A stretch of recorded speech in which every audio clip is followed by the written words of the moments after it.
So welcome back, it's me again, Mikong Moto Farm. So sa ating video ngayon Kamoto Farm ay ito po yung paglagay natin ng unang abono sa ating mga tanim na sili. So gagamitan po natin siya ng method na by drenching. Ito yung pagtunaw ng abono sa tubig at ito po ay dinidilig bawat puno. So yung paglagay po nyo o pagdilig po nyo sa bawat puno ay wag po nyo masyadong ilapit sa kanyang puno or hindi po mismo sa kanyang puno. So makikita nyo sa ating video dyan sa screen kung gaano po kalayo yung agwat na ating paglagyan ng abono. So dahil may 18 days na yung ating mga tanim na siling panigang ay atin na pong bibigyan ng abono. So yun po yung method na ginagamit ko tuwing maglalagay ako ng unang abono sa aking mga tanim na sili. So pwede din po kayo maglagay ng abono sa inyong mga tanim na sili sa pamamagitan ng pagdakot or may mga sukatan po kayo gaya ng mga ibang videos ko dyan. Gumagamit ako ng takip ng soft drinks ng mga litro at yun po yung ginagamit kong pang sukat kada puno. So ngayon yung ginamit ko po ngayon dahil ididilig po natin yung ating abono, gumamit ako ng empty can ng Vienna sausage. So pwede din po yung mga sardinas. So bawat puno po ay isang sardinas na abono. So yung ginamit po nating abono dito Kamoto Farm ay ammonium at 1620. So yung isang drum, nandito yung drum Kamoto Farm. So yung isang drum lalagyan ko po ng 5 kilong ammonium at 5 kilong 1620.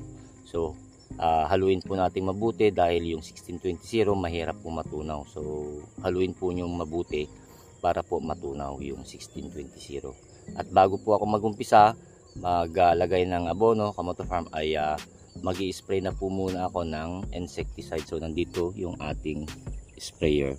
So mag-i-spray na ako ng insecticide Kamoto Farm para for prevention lang or kung mayroon man para mapuksa yung mga insekto. So ganun din para hindi po maputik pagkatapos natin maglagay ng abono or magpatubig sa ating mga tanim na sili. Dahil kung napatubigan na natin Kamoto Farm ay maputik na po at mahirap po yung lumakad. So yan po Kamoto Farm yung ating mga tanim na sili. So 18 days na po sila. Yan. At ipapakita natin mamaya Kamoto Farm kung paano yung paglagay gaya nga ng sabi ko. Yan. Let's go. So ito po yung gagamitin nating abono, ammonium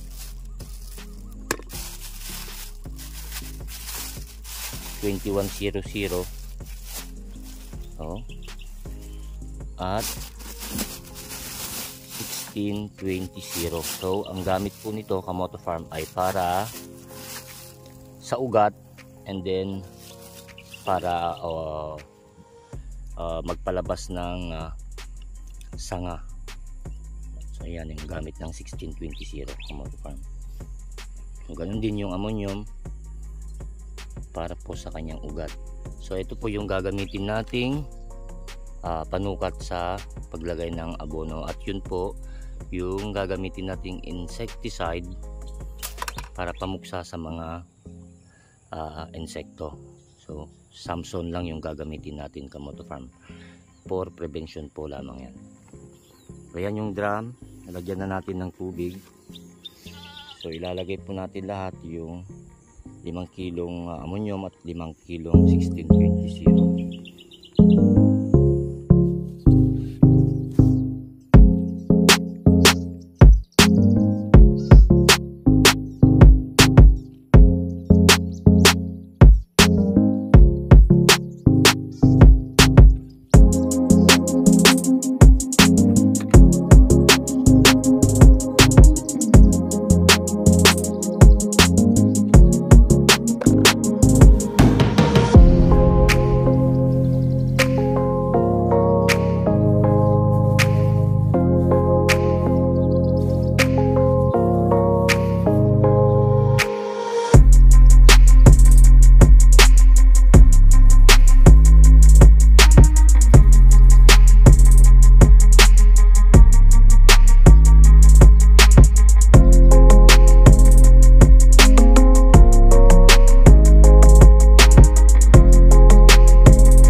Farm o sumalok dun sa hinalo po ninyong o tinunaw po ninyong abono sa tubig. Haluin po niyong mabuti.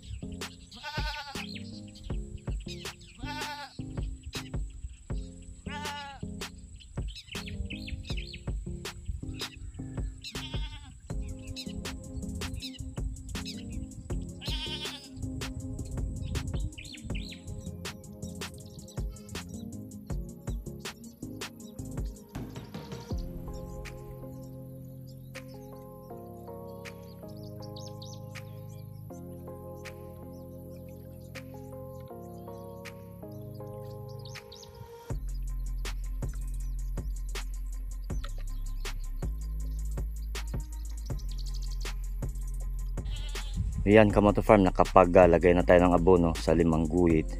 So pwede na nating sundan agad ng tubig. So ayan.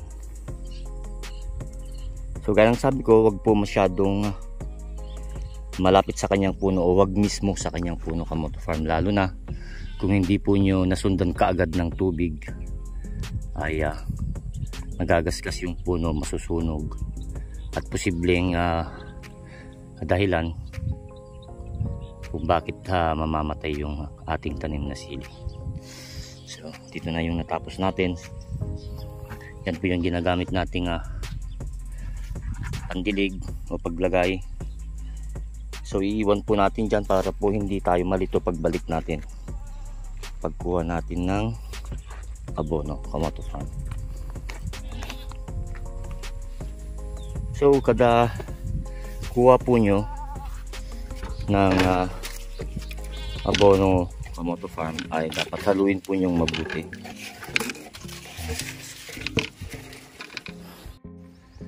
So ayun, Kamoto Farm, tapos na tayo maglagay ng abono sa ating mga tanim na sili, pero kasalukuyan pa rin tayong nagpapatubig. So mag-observe tayo 15 to 21 days again. Titignan po natin kung ano yung magiging resulta at kung ano yung magiging kailangan ulit ng ating mga tanim na sili. So paalala po, ako po ay hindi eksperto sa pagtatanim ng sili, kundi ipinapamahagi ko lang yung aking kaalaman, yung aking ideya tungkol sa pagtatanim ng sili.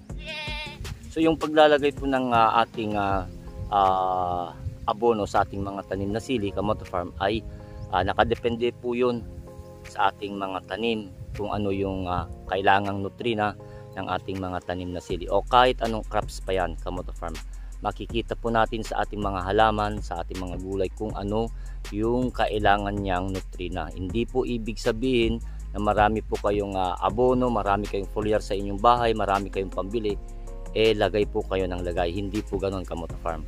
So naaayon po sa ating mga tanim na sili kung ano yung kailangan nilang nutrina, kung ano yung kailangan na foliar.